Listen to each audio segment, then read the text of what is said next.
Por que você sempre segura o coração antes de se entregar de verdade? Por que, mesmo quando alguém parece perfeito, você já está preparando o terreno para o fim?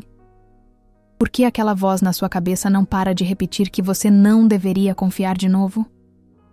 Marian Rojas. Estapé dedicou anos a estudar mulheres que desejam amar, mas vivem paralisadas pelo medo. E o que ela descobriu vai mudar completamente a forma como você se relaciona. Prepare-se. Porque o medo de amar, no fundo, nunca é sobre o outro.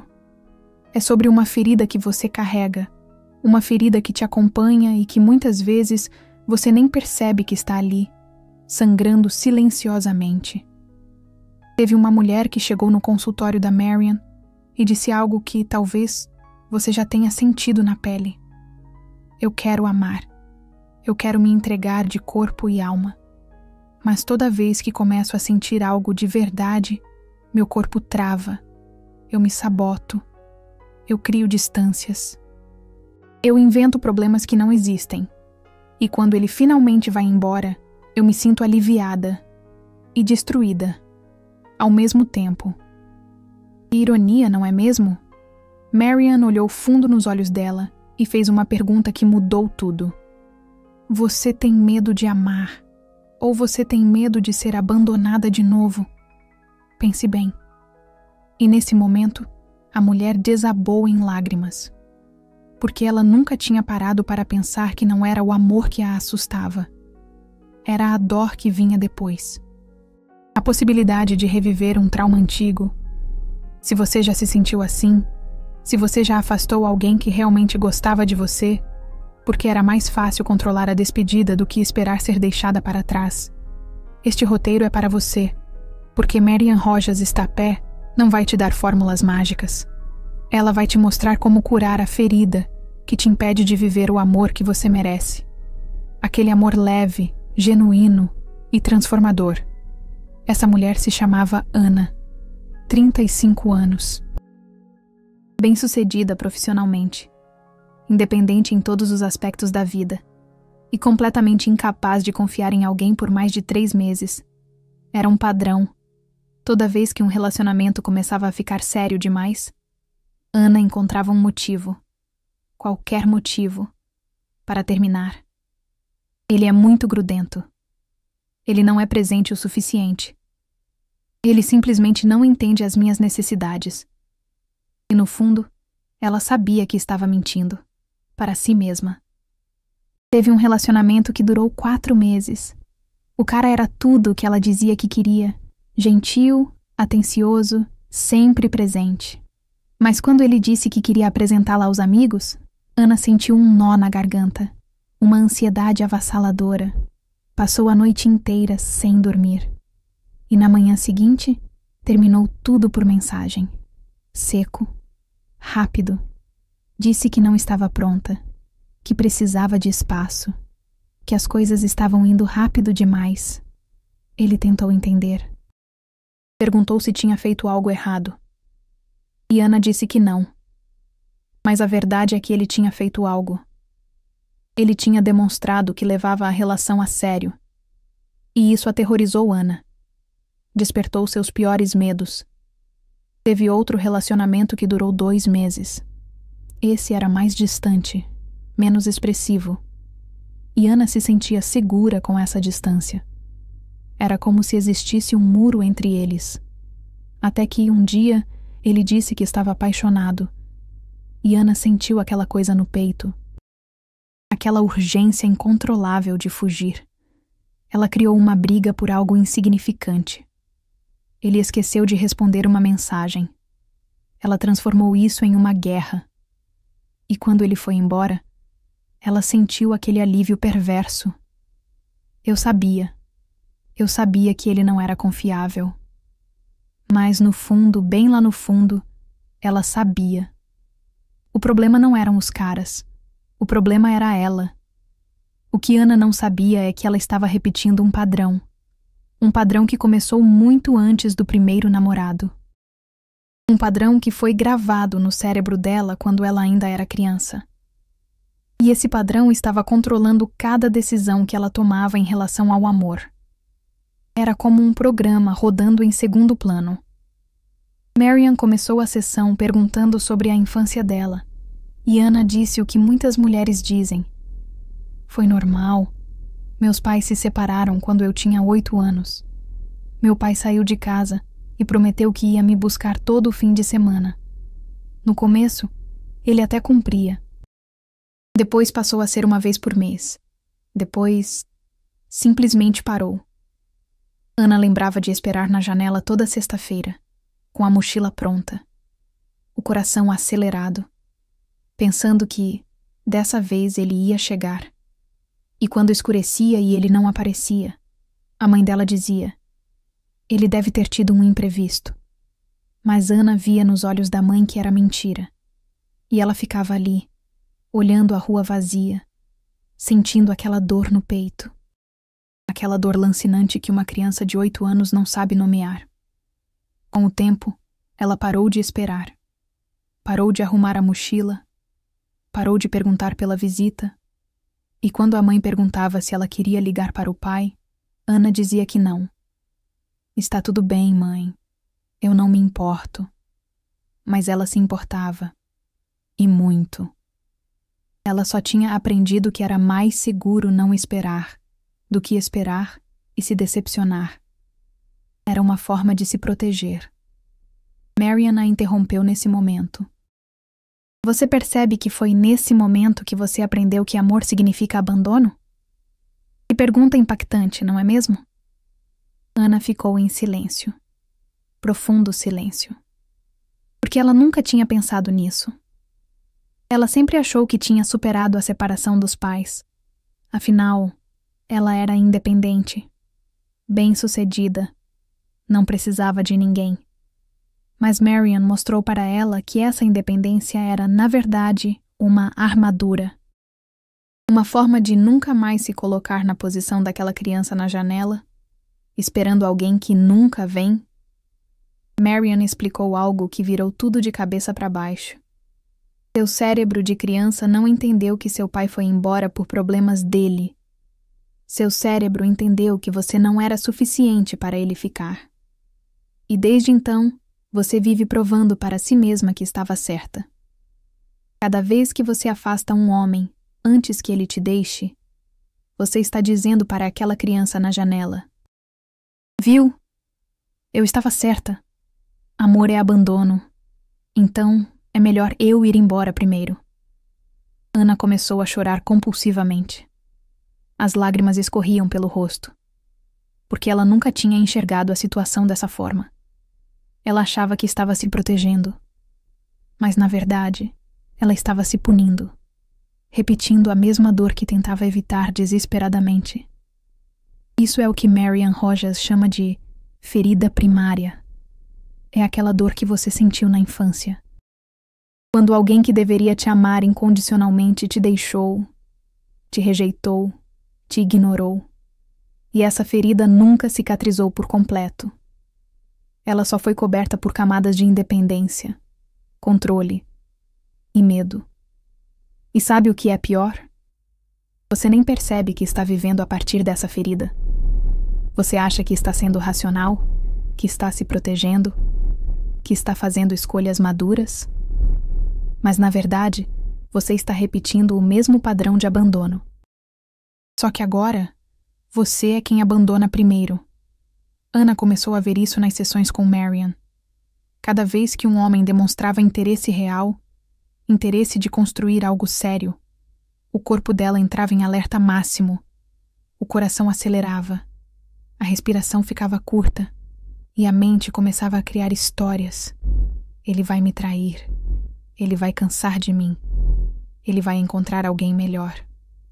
Marian explicou que isso não era intuição. Era o sistema de defesa dela funcionando a pleno vapor. Porque para o cérebro da Ana, amor era igual a dor. E sempre que alguém chegava perto demais, o cérebro dela gritava: fuja, proteja-se, não deixe acontecer de novo. E Ana fugia, sempre. Mas teve um cara que ela não conseguiu afastar tão fácil. Ele se chamava Pedro, e ele fazia tudo diferente. Quando Ana criava distância, ele não corria atrás desesperado. Ele não mandava 20 mensagens seguidas. Ele não ligava no meio da madrugada. Ele simplesmente dizia: "Eu estou aqui, quando você quiser conversar", e deixava espaço. Isso deixava Ana maluca, completamente desestabilizada, porque ela estava acostumada com 2 tipos de homem: os que corriam atrás até ela se sentir sufocada, e os que sumiam no primeiro sinal de tempestade. Pedro não era nenhum desses 2. Ele ficava, mas sem pressionar. E isso era algo absolutamente inédito para Ana. Um dia, Ana inventou uma briga daquelas, só porque Pedro demorou 3 horas para responder uma mensagem. Ela mandou um textão. Dizia que ele não se importava, que ela se sentia sozinha naquele relacionamento, que talvez o melhor seria terminar. E Pedro não se defendeu, não revidou. Ele esperou algumas horas e respondeu: "Ana, eu estava em uma reunião, e quando saí, vi sua mensagem. Eu entendo que você está com medo. Mas eu não vou embora só porque você está me testando. Eu vou ficar porque eu quero. E quando você quiser conversar de verdade sobre o que está sentindo, eu estarei aqui." Ana releu aquela mensagem umas 3 vezes. E pela primeira vez, a ficha caiu. Ela não estava com raiva de Pedro. Ela estava com medo. Medo de que ele fosse real. Medo de que ele ficasse. Porque se ele ficasse, ela teria que confiar. E confiar era aterrorizante. Ela tentou o velho truque. Demorou 2 dias para responder, esperando que ele desistisse. Mas quando ela finalmente respondeu, Pedro estava lá. Não com raiva, nem com rancor. Apenas presente. E foi nesse momento que Ana entendeu. Ela ia perdê-lo. Não porque ele ia partir, mas porque ela ia afastá-lo tanto que, uma hora, ele ia se cansar. E dessa vez, ela não queria que isso acontecesse. Foi aí que ela procurou Marian Rojas Estapé. Porque ela percebeu que, se continuasse daquele jeito, ia perder o único homem que realmente tinha potencial para ser diferente. E pela primeira vez na vida, ela queria tentar. Ela queria se curar. Ela queria amar sem medo. E Marian fez algo que Ana não esperava. Ela não mandou Ana mudar de comportamento. Ela disse para Ana curar a ferida. Porque aqui está a verdade que você precisa entender. Você pode trocar de namorado 1000 vezes. Você pode devorar todos os livros de relacionamento que existem. Você pode fazer todas as terapias de casal do mundo. Mas, se você não curar a ferida que te faz acreditar que amor é abandono, você vai repetir esse padrão para sempre. Marian explicou para Ana que a ferida primária funciona como um filtro. Tudo o que acontece no relacionamento passa por esse filtro. Se o cara demora para responder uma mensagem, o filtro grita: ele está se afastando, ele está perdendo o interesse, ele vai te abandonar. Se o cara quer um espaço para ficar com os amigos, o filtro avisa: ele não te ama o suficiente, ele está cansado de você, ele está procurando outra. E você reage a partir do medo, não da realidade. Ana começou a perceber isso na prática. Um dia, Pedro disse que ia viajar sozinho no fim de semana para visitar a família. E Ana sentiu aquele aperto no peito, o medo, aquela voz sussurrando: ele está te deixando, ele não te quer junto, ele está se afastando. Mas em vez de criar uma briga como ela sempre fazia, Ana lembrou do que Marian tinha ensinado. Ela respirou fundo e se perguntou: isso é real ou é a minha ferida falando? E ela percebeu. Pedro não estava abandonando ela. Pedro estava visitando a mãe dele. Não tinha nada a ver com ela. Era só a ferida dela interpretando qualquer distância como rejeição. Marian ensinou Ana a fazer isso. Sempre que o medo aparecesse, parar, respirar e perguntar: isso é real ou é a ferida?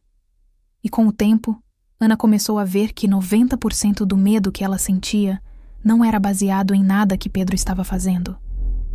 Era baseado no que o pai dela tinha feito 25 anos atrás. E isso mudou tudo. Porque quando você percebe que o medo não é sobre o presente, você pode começar a curar o passado. E Marian tinha um protocolo para isso. Ela chamava de reconciliação emocional. Não era sobre perdoar o pai. Não era sobre esquecer a dor.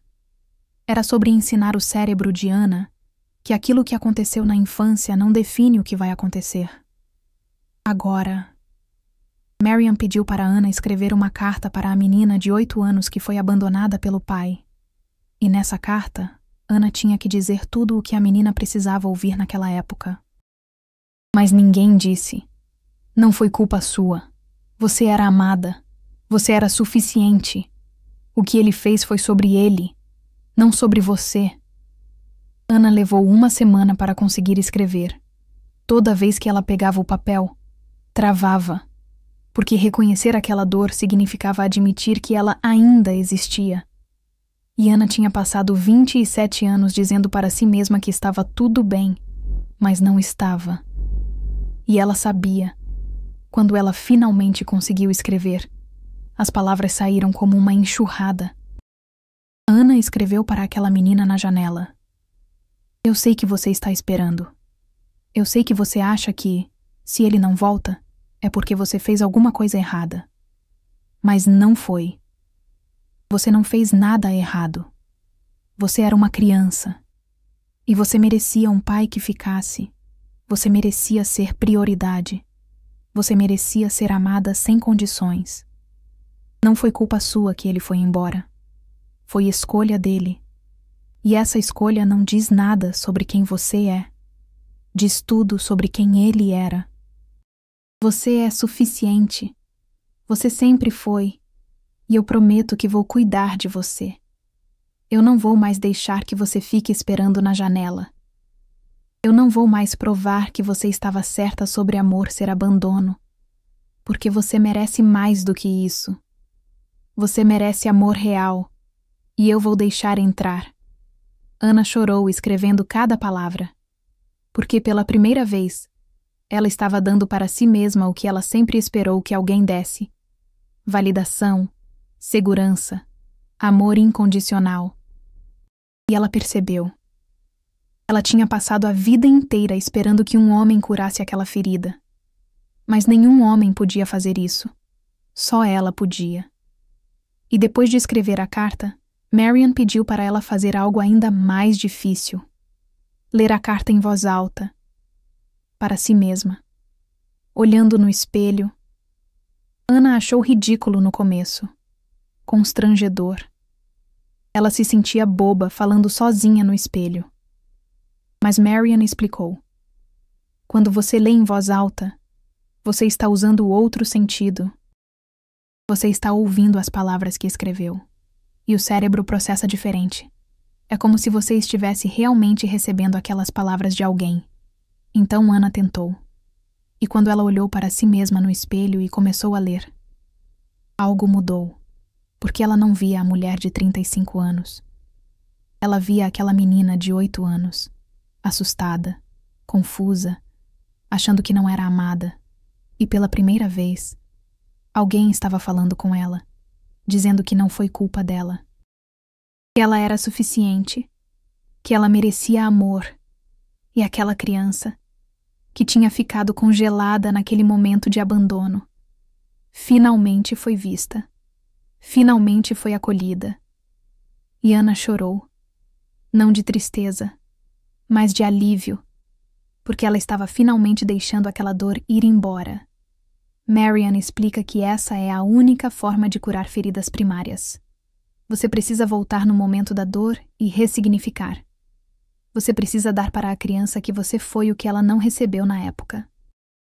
E quando você faz isso, o cérebro para de interpretar tudo como abandono. E Ana não estava sozinha nessa jornada.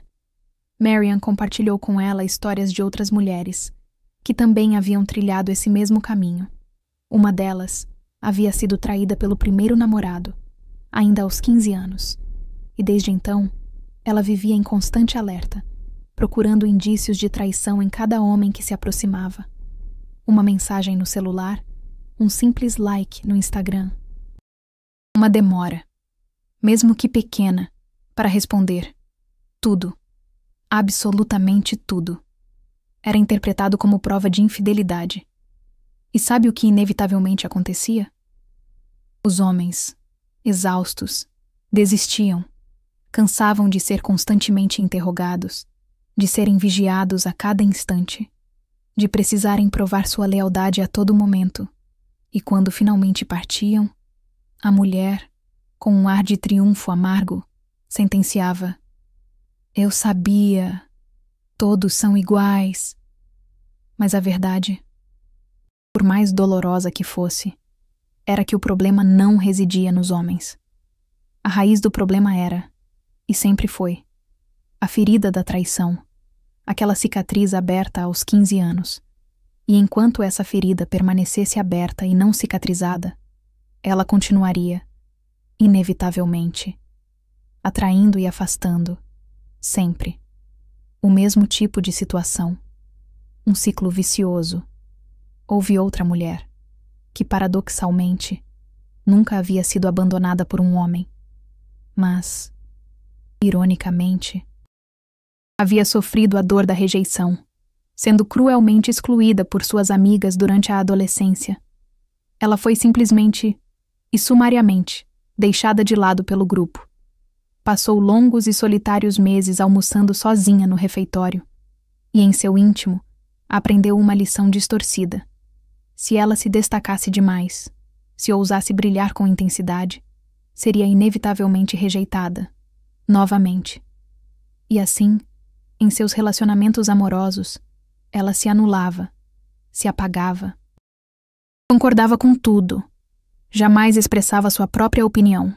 Sempre se adaptava, moldando-se ao outro.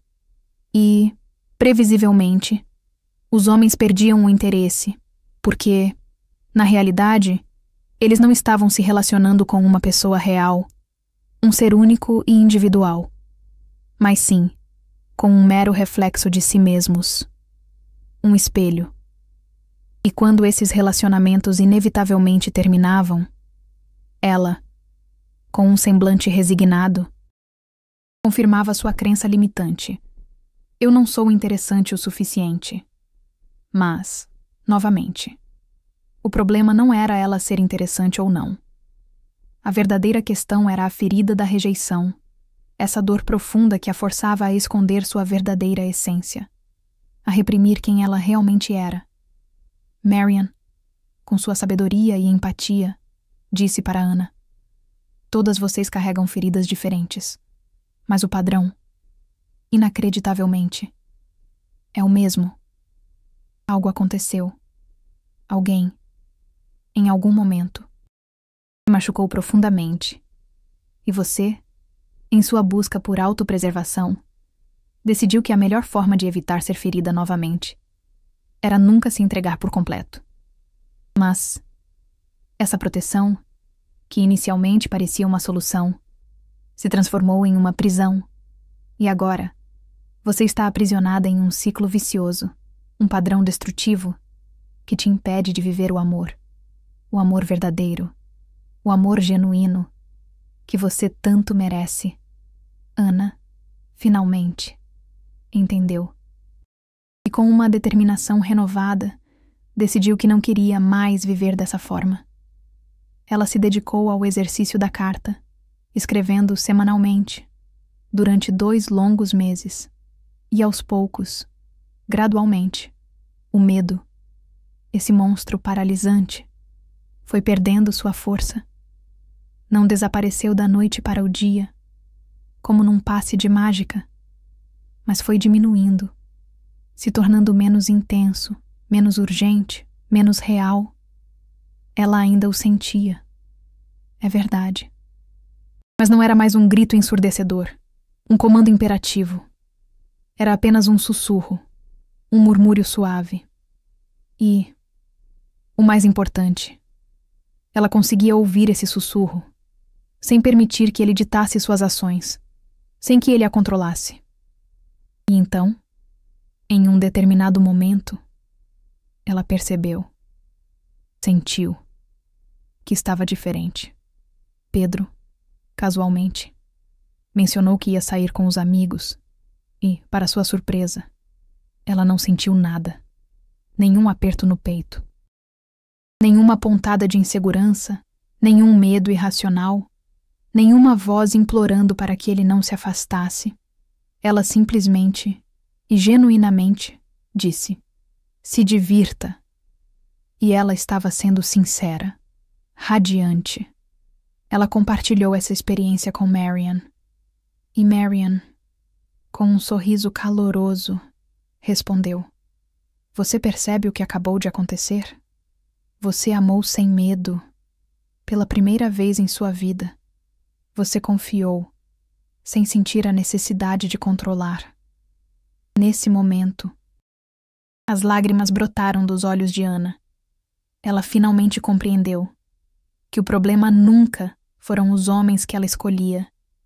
O problema nunca foi o amor em si. O problema sempre foi a ferida, aquela ferida silenciosa que ela carregava consigo. E agora, pela primeira vez em sua vida, ela se sentia livre. Mas curar a ferida é apenas o primeiro passo nessa jornada. Marian, com sua vasta experiência, ensinou a Ana que, após a cura, era fundamental aprender a amar de uma forma nova, porque, durante anos, a única forma que Ana conhecia de amar era com medo, com controle, com distância. E agora, ela precisava desaprender esses padrões destrutivos e aprender a amar com presença, com vulnerabilidade, com confiança. E essa perspectiva, paradoxalmente, aterrorizava a Ana mais do que qualquer outra coisa. Porque vulnerabilidade, essa abertura emocional, parece extremamente perigosa.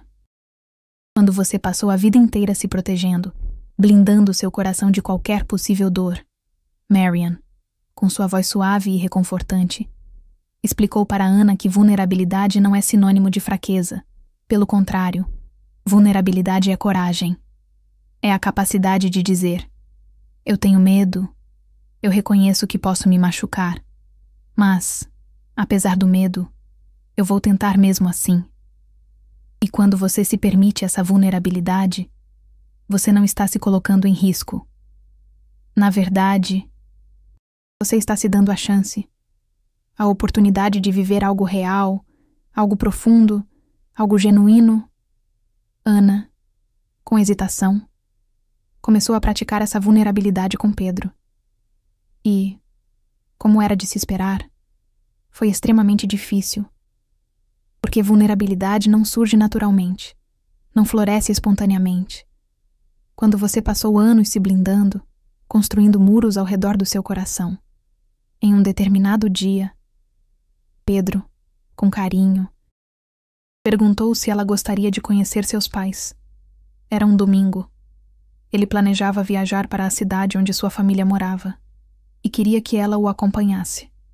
E nesse instante, Ana sentiu aquele aperto familiar no peito, aquela voz, implacável e insistente, sussurrando em seu ouvido: "Não vá, é uma armadilha.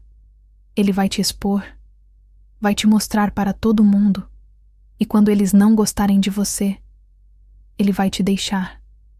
E Ana, por um instante, quase cedeu. Quase disse não. Quase inventou uma desculpa plausível. Trabalho, compromisso, qualquer coisa serviria. Mas, em um momento de lucidez, ela parou, respirou fundo e se perguntou: "Isso é real? Ou é a minha ferida falando?" E a resposta, como um raio, iluminou sua mente. Era a ferida. Sem dúvida. Pedro não estava tramando nada. Ele simplesmente queria que ela conhecesse as pessoas que ele amava, porque ele a amava também. Então, em vez de ceder ao impulso de fugir, Ana fez algo inovador. Ela foi honesta. Eu quero ir, de verdade. Mas eu estou com muito medo, porque conhecer sua família significa que isso é sério. E sério, me assusta. Eu tenho medo de que eles não gostem de mim. Eu tenho medo de que você perceba que eu não me encaixo. Eu tenho medo de que isso seja o começo do fim. Pedro, com sua sensibilidade, não riu, não minimizou seus sentimentos. Ele simplesmente segurou a mão dela com firmeza e disse: Eu entendo. E eu não vou te pressionar. Mas eu quero que você saiba. Meus pais vão te amar. Porque eu te amo. E se você quiser ir, vamos juntos.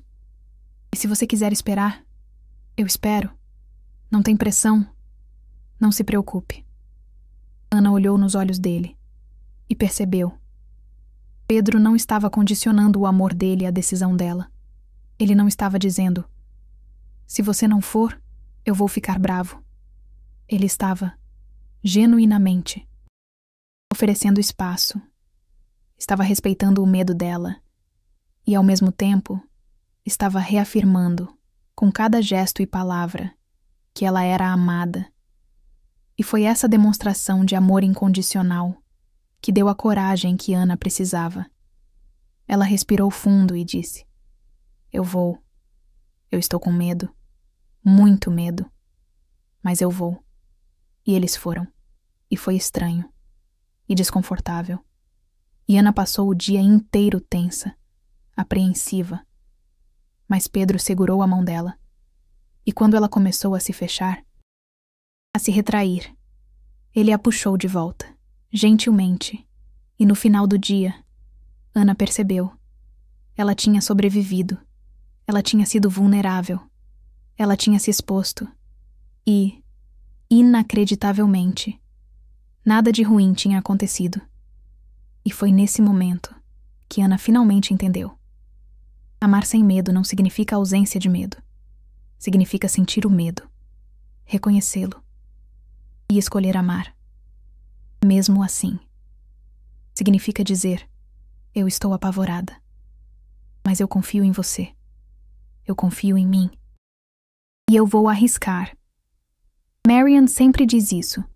Medo é informação. Ele te diz que você se importa, que você está arriscando algo importante. E isso é bom. O problema não é o medo em si. O problema é deixar o medo te paralisar, te impedir de agir. Ana começou a usar o medo como uma bússola, um guia. Quando ela sentia medo, em vez de fugir, ela se perguntava: por que eu estou com medo? É uma ameaça real? Ou é a minha ferida falando? E na maioria das vezes, a resposta era clara. Era a ferida. E quando ela percebia isso, ela conseguia agir a partir da realidade, não do trauma. E então, um dia, Pedro disse que a amava, e Ana sentiu aquele medo imenso. A voz gritando em sua mente: ele vai te deixar. Não acredita nele.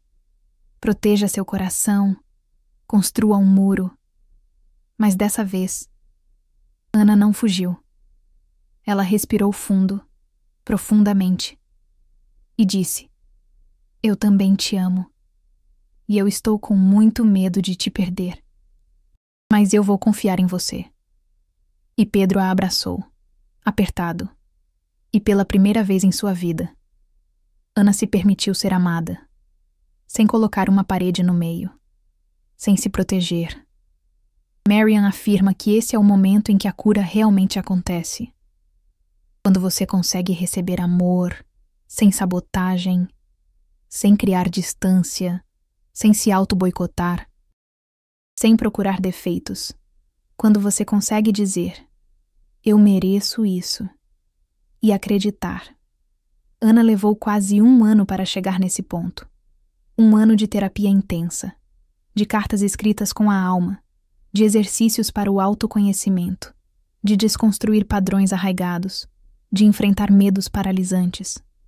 Mas no final, ela não era mais aquela mulher insegura que entrou no consultório de Marian Rojas Estapé, uma mulher dominada pelo medo de amar. Ela se transformou. Era uma mulher que reconhecia suas cicatrizes, que sabia que tinha sido machucada, mas que se recusava a deixar o passado ditar as regras do seu presente. E hoje, Ana e Pedro estão juntos há 3 anos, e ela não vive mais com o fantasma do abandono. Não porque ela tenha a ilusão de que ele ficará para sempre, mas porque ela conhece a sua força. Ela sabe que, mesmo que ele parta, ela irá sobreviver. Ela não vai se autodestruir. Ela não vai confirmar para si mesma aquela velha crença de que amor é sinônimo de decepção, porque ela curou a ferida.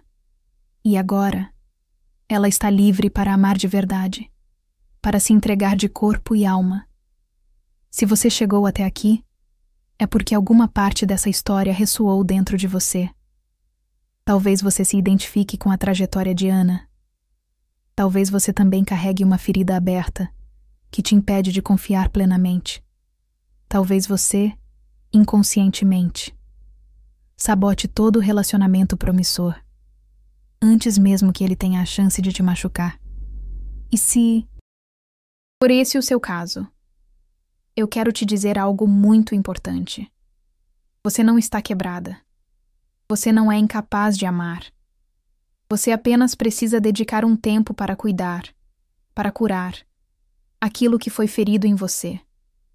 E se este vídeo te ajudou a enxergar essa verdade, use o Super Thanks para apoiar este canal, porque conteúdo que transforma vidas precisa continuar existindo, e cada contribuição, por menor que seja, garante que mais mulheres tenham acesso a esse conhecimento. Então, se você valoriza este trabalho, mostre agora. Sua participação é fundamental. Agora, vamos ao que interessa. Vamos conversar sobre como você pode dar o primeiro passo para curar a sua ferida, porque entender a origem do problema é fundamental. Mas você precisa de um caminho prático, um método que funcione de verdade. E Marian Rojas Estapé desenvolveu um protocolo que tem transformado vidas. Primeiro passo: identifique a sua ferida primária. Mergulhe nas lembranças da sua infância e adolescência e se faça a seguinte pergunta: quando foi a primeira vez que eu senti que amor era sinônimo de dor? Pode ter sido o divórcio dos seus pais, assim como aconteceu com Ana. Pode ter sido a traição de um primeiro amor. Pode ter sido a exclusão por parte de um grupo de amigos. Pode ter sido qualquer momento em que você se sentiu insuficiente, não amada ou ameaçada de abandono. E quando você se deparar com essa memória, não minimize. Não caia na armadilha de pensar: ah, mas foi só isso. Não foi tão grave assim. Para o seu cérebro de criança ou adolescente, aquilo foi devastador. E a ferida, inevitavelmente, ficou. Segundo passo: escreva a carta. Assim como Marian orientou Ana, escreva para aquela versão mais jovem de você, aquela criança ou adolescente que sofreu. Diga tudo o que ela precisava ouvir. Não foi culpa sua. Você merecia ser amada. O que aconteceu não define quem você é. E leia essa carta em voz alta, todos os dias, quantas vezes forem necessárias, até que o seu cérebro comece, de fato, a acreditar. Terceiro passo: observe os seus padrões de comportamento. Toda vez que você sentir medo em um relacionamento, pare, respire fundo e se pergunte: isso é real ou é a minha ferida falando mais alto? O cara realmente está se afastando? Ou eu estou interpretando qualquer coisinha como sinal de abandono? E se a resposta for a ferida, respire, mais uma vez, e não haja movida pelo medo. Haja com base na realidade. Marian afirma que este exercício simples, por si só, tem o poder de transformar completamente a dinâmica de um relacionamento, porque você para de reagir ao trauma e começa a responder ao que está realmente acontecendo.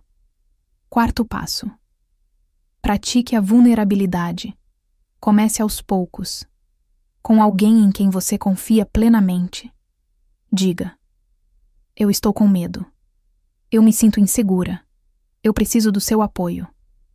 E observe o que acontece. Na maioria das vezes, a pessoa vai te acolher e o seu cérebro vai começar a aprender. Vulnerabilidade não é sinônimo de perigo. Vulnerabilidade é sinônimo de conexão. E quanto mais você praticar, mais fácil vai ficando. Até que um dia, você se surpreende. Não tem mais medo de dizer, eu te amo. Você não tem mais medo de confiar. Você não tem mais medo de ser abandonada. Porque você sabe, no fundo da sua alma, que mesmo que isso aconteça, você vai ficar bem. Quinto passo: mude a narrativa. Marian ensina que você precisa parar de repetir para si mesma: eu tenho medo de amar. E começar a afirmar: eu estou aprendendo a amar sem medo. Porque a primeira frase te mantém presa, paralisada no problema. A segunda te coloca em movimento, te impulsiona em direção à solução. E essa é a chave. Curar não é um passe de mágica. Não é instantâneo. É um processo. Mas é um processo que funciona. Ana é a prova viva disso. Centenas de mulheres que passaram pelo consultório de Marian são a prova disso. E você pode ser a próxima, porque a verdade, nua e crua, é que você merece amar sem medo. Você merece confiar sem si. Autodestruir. Você merece se entregar de corpo e alma, sem precisar controlar cada passo. E isso é possível. Não porque o amor é perfeito, mas porque você tem a capacidade de curar aquilo que foi quebrado. Então, se você ainda carrega uma ferida aberta, se você ainda tem medo de amar, se você ainda sabota relacionamentos promissores, porque é mais fácil do que se arriscar, comece hoje, escreva a carta, identifique o padrão, pratique a vulnerabilidade e aos poucos você vai perceber: o medo está perdendo força e o amor está ganhando espaço. Marian sempre encerra as sessões com uma pergunta poderosa: se você não tivesse medo, como você amaria? E eu quero que você responda isso agora. Aqui, nos comentários. Se você não tivesse medo, como você amaria? Que tipo de relacionamento você construiria? Que tipo de pessoa você seria? Responda aqui embaixo. Porque quando você coloca em palavras, você está enviando uma mensagem clara para o seu cérebro. Isso é possível, e eu vou buscar.